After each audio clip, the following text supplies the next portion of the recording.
बिस्मिल्लाहिर्रहमानिर्रहीम। अस्सलाम वालेकुम student, welcome to this video. इस वीडियो में हम लोग 2015 के यूएचएस के पास पेपर के क्वेश्चंस को डिस्कस करेंगे और ये बायोलॉजी पार्ट है और ये 2015 का पार्ट 2 है। स्टार्ट करते हैं हम लोग पहले क्वेश्चन से। पहला क्वेश्चन है, bacterial cells take up recombinant plasmid when they are treated with.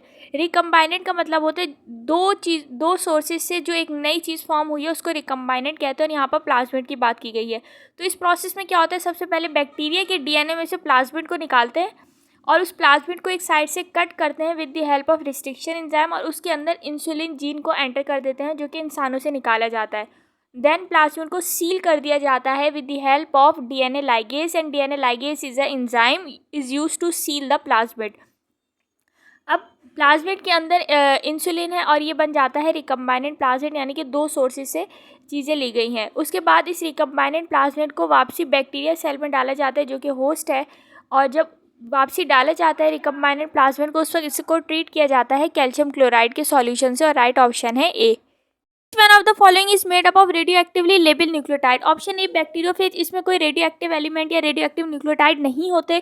Genomic library का मतलब है total constitution of gene and chromosome, यानी कि एक क्रोमोसोम के अंदर कितनी इन्फॉर्मेशन है, कितने डीएनए हैं, तो ये वो डेफिनेशन हो गई।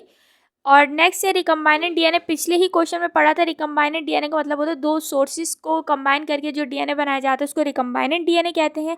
और बाकी बचता है लास्ट ऑप्शन जीन प्रोब, ये इसका राइट आंसर है। जीन प्रोब में एक मेथड पढ़ा होगा आप लोगों ने, जेल इलेक्ट्रोफोरोसिस, जिसमें जो है डीएनए फिंगरप्रिंट लिया जाता है। उसमें नॉर्मल डीएनए के ऊपर जो है सिंगल स्ट्रैंडेड डीएनए जो कि रेडियो एक्टिव होते हैं उनको छोड़ा जाता है, जिसकी वजह से वो radio active DNA normal DNA को अट्रैक्ट करते हैं अपनी तरफ, और इस नतीजे में क्या होता है कि फिंगरप्रिंट का जो पैटर्न है वो बन जाता है, और उससे हम लोग फिंगरप्रिंट का पैटर्न ले सकते हैं। A technique in transgenic animals in which desired gene is inserted into the egg of animal is। transgenic animal वो होता है जब हम लोग किसी भी एनिमल से जीन निकाल कर एक दूसरे एनिमल के एग में डाल देते हैं, तो उसको कहते हैं हम लोग ट्रांसजेनिक एनिमल। अब ट्रांसजेनिक एनिमल में हम लोग जीन को दूसरे एनिमल में कैसे डालेंगे, मतलब कि दूसरे एनिमल के एग में कैसे डालेंगे, तो by the help of micro injection. Micro injection में हम लोग जीन इंसर्ट करेंगे, फिर वो दूसरे एनिमल के एग में डालेंगे, और वो जो दूसरा एनिमल है जिसमें हम लोगों ने जीन डाला है वो कहलाएगा ट्रांसजेनिक एनिमल। और प्लांट में क्या होता है, प्लांट में हम लोग प्लाज्मिड के अंदर जीन डालते हैं और उस जीन को प्लाज्मिड के ज़रिए हम लोग प्लांट में ट्रांसफ़र करते हैं, और प्लाज्मिड की एक टाइप होती है टीआई प्लाज्मिड, उसके ज़रिए काम किया जाता है। Ozone is a layer of atmosphere extending from dash kilometer above earth and absorb ultraviolet radiation. Ozone की जो लेयर है अर्थ से कितना ऊपर होती है और वो अल्ट्रावायलेट रेडिएशन को एब्जॉर्ब करती है। इसका राइट ऑप्शन है ए, 10 to 50 किलोमीटर।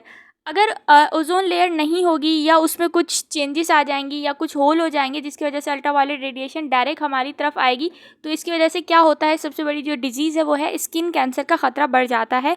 और डीएनए में भी कुछ चेंजेस आ जाती हैं, डीएनए को डैमेज कर देता है जिसको डीएनए म्यूटेशन के नाम से कहा जाता है। Light rays from the sun are absorb by carbon dioxide and reradiate as dash radiation. इसका आंसर है infrared, option C is the right answer. और कार्बन डाइऑक्साइड की जो गैस है वो ग्लोबल वार्मिंग का बहुत ज़्यादा कॉज बनती है। वो इस वजह से अर्थ के इर्द गिर्द कार्बन डाइऑक्साइड की गैसेस होती है, यानी कि उसकी एक लेयर बनी हुई होती है। जब सनलाइट आती है तो कार्बन डाइऑक्साइड की लेयर उसको रिफ्लेक्ट नहीं होने देती, बल्कि रिफ्लेक्ट होने से बचाती, उसको एब्जॉर्ब कर लेती है, जिसकी वजह से जो है अर्थ के अंदर जो एटमॉस्फेयर है वो ज़्यादा हाई हो जाता है और ग्लोबल वार्मिंग का कॉज बनता है।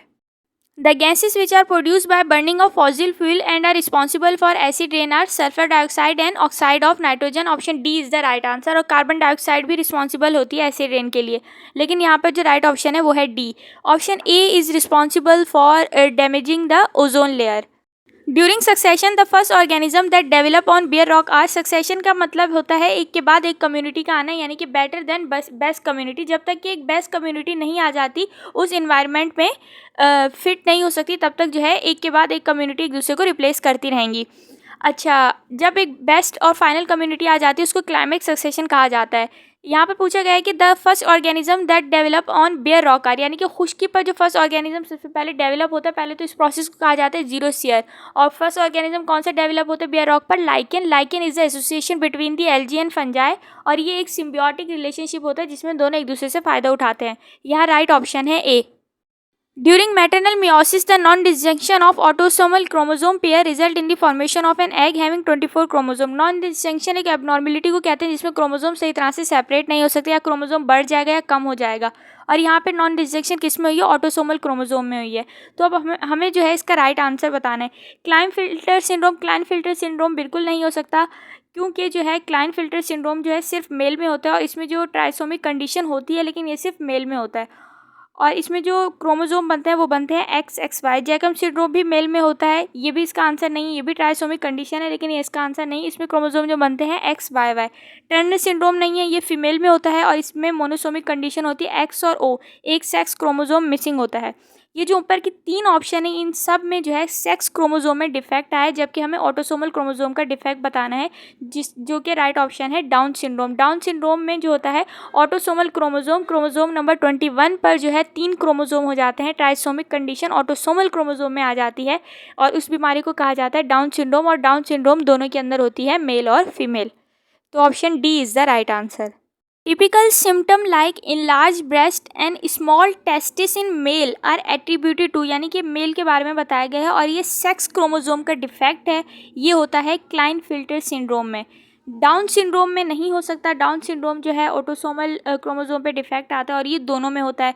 टर्नर सिंड्रोम फीमेल में होता है, फिनाइलकीटोनुरिया भी दोनों में होता है, और बाकी बचा क्लाइनफिल्टर जो कि सिर्फ मेल में होता है। इसके साथ वीडियो को एंड करते हैं। अगर वीडियो अच्छी लगी हो तो लाइक, शेयर और सब्सक्राइब ज़रूर कर दीजिएगा।